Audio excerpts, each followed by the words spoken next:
Hello. This is the house of Michael McCall, where he makes these very, oh, well, I'd have to just let you just see what he does. And let me just turn this around and pan around what you can see as we're walking inside the door, but I'm going to go back some so you can get a better view before I go inside the door exactly where he is. And there's an upstairs room there.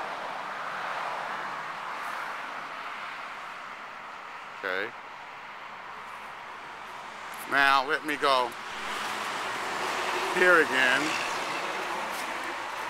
and we're going inside the house,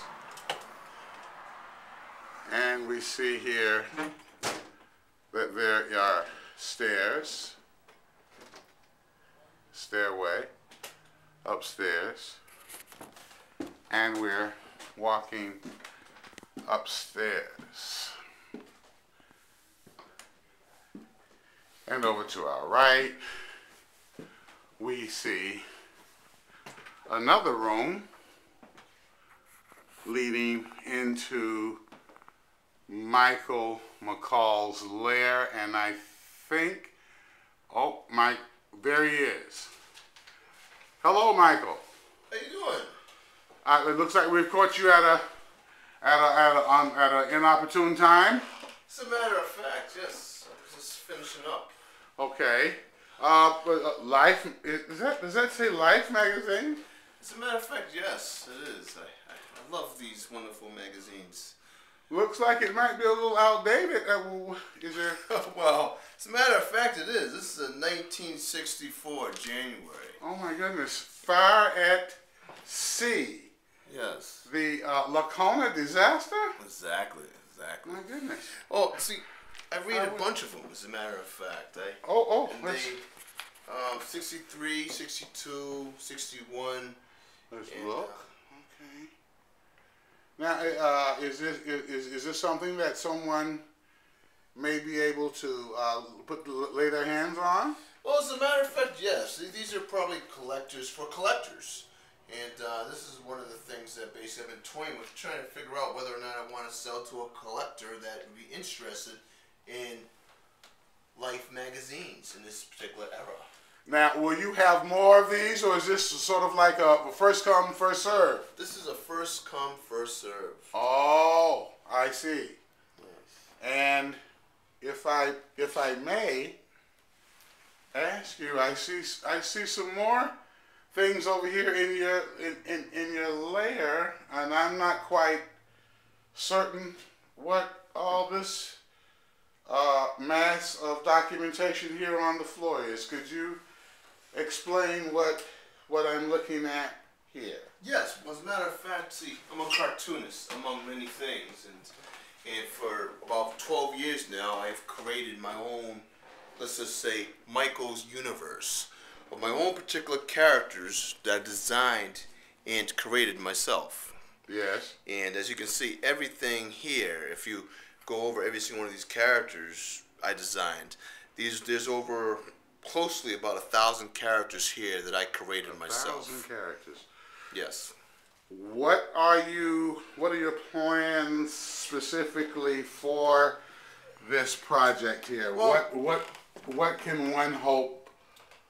Why are you doing this? Well, I'm doing it. Well, it was a project that I started with, but then given the fact I decided to do other projects, so this right here is probably, I'm going to probably freelance a lot of these characters to maybe other companies that are looking for characters such as this, or one or two, and I'm willing to sell at like bulk price, like 100 characters here, 100 characters there, and these are all done, of course, by me.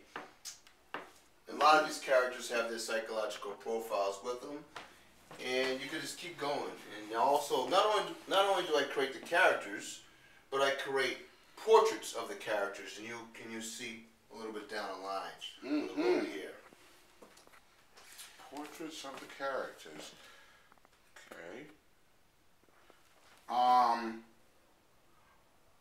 Why are these characters? Why do you think these characters would be so attractive to a buying market? Well, the reason why is because if you create 1 or 2 characters, 3 characters, then basically there's not really much to pick from. So I say, well, why only create 3 characters when I could create hundreds of characters, leaped it upon hundreds? So therefore, you get quite a selection of characters. You can create comic books, cartoons, movie plays, script writes with the material that you have before you. So not only would a person be purchasing the characters, they would also purchase the script rights. Exactly. To these characters and stories and exactly. And also what they can do is basically the characters that they don't use, they can use for future material that they decide to use. So some person can come right now and say, you know what, I'll tell you what, I want 500 of these characters, or I want 1,000 of these characters, or so on. And I'll say, okay, no problem, you know. So that's what I do. I got tired of just creating 1 or 2 characters. I say, forget that. Let's just start creating hundreds upon hundreds. I see. Is there for this first display of characters here, is there a general theme behind this particular set of characters here? Well, that's a good question.